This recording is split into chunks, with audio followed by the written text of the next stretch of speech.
Virgulino Ferreira da Silva, conhecido popularmente por Lampião, foi o principal e mais conhecido cangaceiro brasileiro.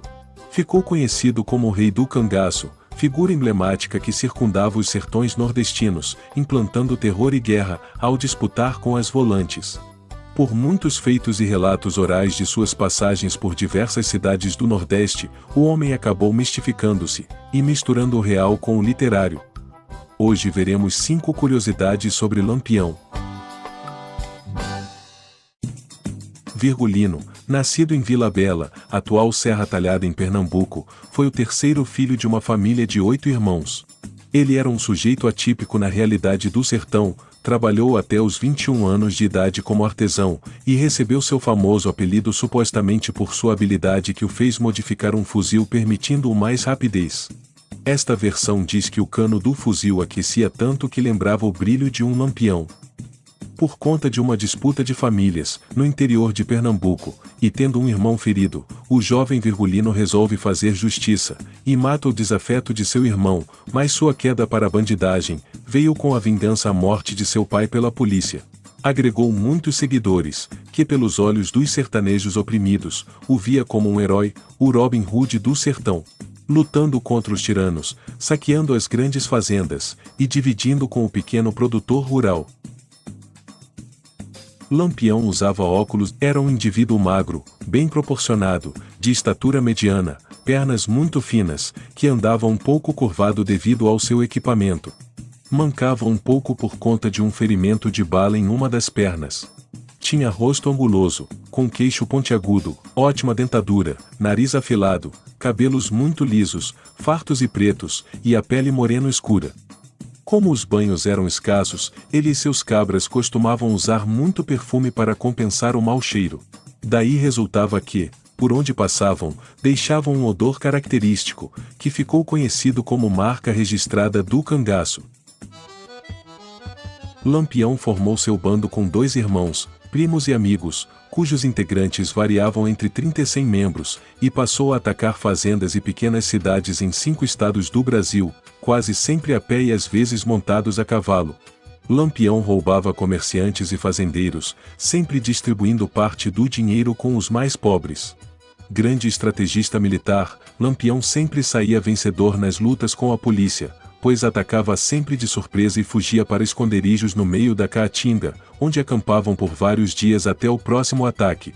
Quem entrava no bando recebia logo um apelido dado por Lampião, que preferia nomes tirados de lugares, pássaros, animais e forças da natureza, como Quixadá, Sabiá, Jararaca, Corisco. Entre uma ação e outra, o bando descansava, caçava e jogava cartas. Seu modo de comandar fazia do cangaço um ambiente amigável e tornava o bando um grupo leal e coeso. No acampamento, alimentados à base da modesta dieta de carne seca ou cabrito assado, farinha e rapadura, a bebida era farta e o clima animado. Sempre que possível havia música, e na falta de mulheres, que só passaram a integrar o bando depois de 1930, os homens dançavam uns com os outros. A Coluna Prestes foi um evento histórico ocorrido entre os anos de 1925 e 1927. Ficou conhecida por esse nome, porque o seu principal líder era o militar gaúcho Luiz Carlos Prestes. Esse movimento formou-se a partir de 2 frentes revolucionárias de militares vinculados ao tenentismo. Essas frentes atuaram nos estados de São Paulo e Rio Grande do Sul, respectivamente, e tinham como grande objetivo derrubar os representantes oligarcas da República Velha. Por causa desse movimento revolucionário, o país vivia em polvorosa, e o governo central não combatia com eficiência este, nem diversos outros conflitos regionais que ocorriam na época. É nesta altura que Lampião entra na história. O governo federal encarregou o deputado Floro Bartolomeu, político influente da região Nordeste na época, de combater os revoltosos com todo o apoio logístico, armas, dinheiro, homens e uniformes.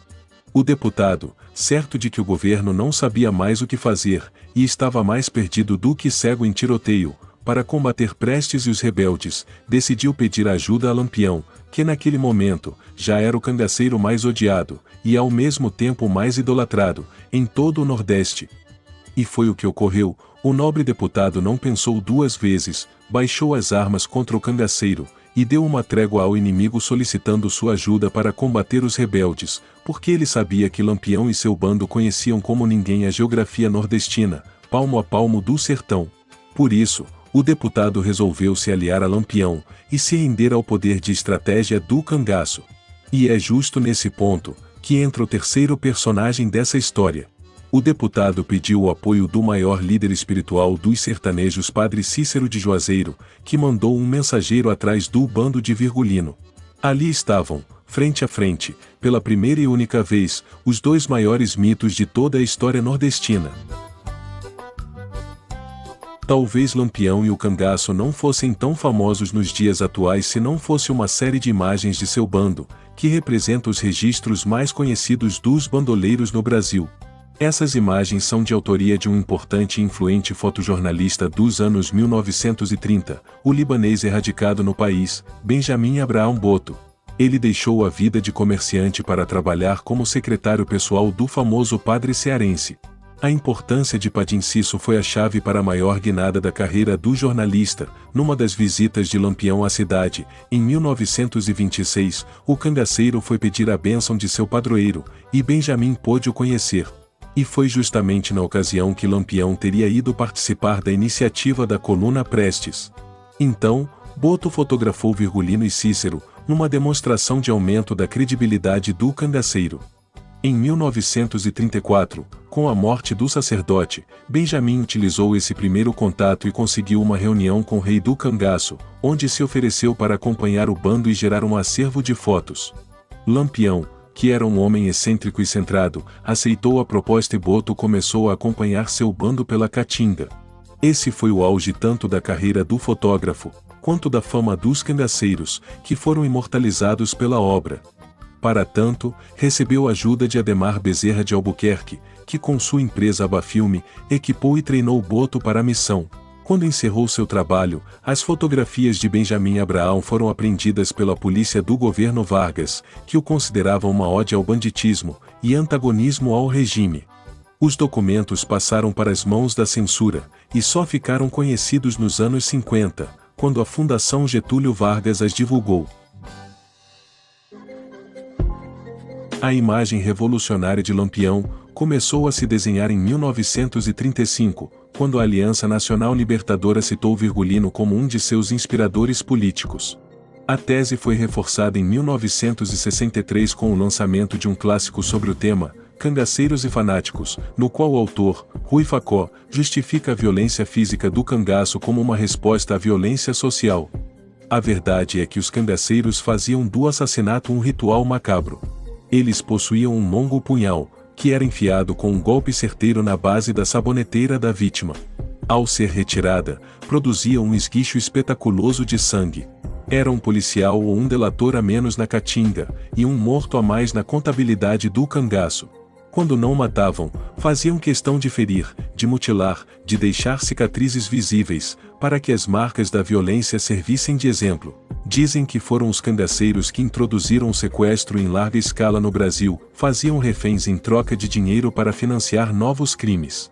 Caso não recebessem o resgate, torturavam e matavam as vítimas, a tiro ou punhaladas.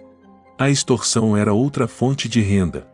Mandavam cartas, nas quais exigiam quantias astronômicas para não invadir cidades, atear fogo em casas e derramar sangue inocente. Mas é importante mencionar que muitas das crueldades imputadas a Lampião foram praticadas por indivíduos de outros bandos. Traído por um de seus coiteiros de confiança, Pedro de Cândida, que foi torturado pela polícia para denunciar o paradeiro do bando, Lampião acabou surpreendido em seu esconderijo na Grota do Angico, Sergipe, em 28 de julho de 1938. Depois de uma batalha de apenas 15 minutos contra as tropas do tenente José Bezerra, 11 cangaceiros tombaram no campo de batalha.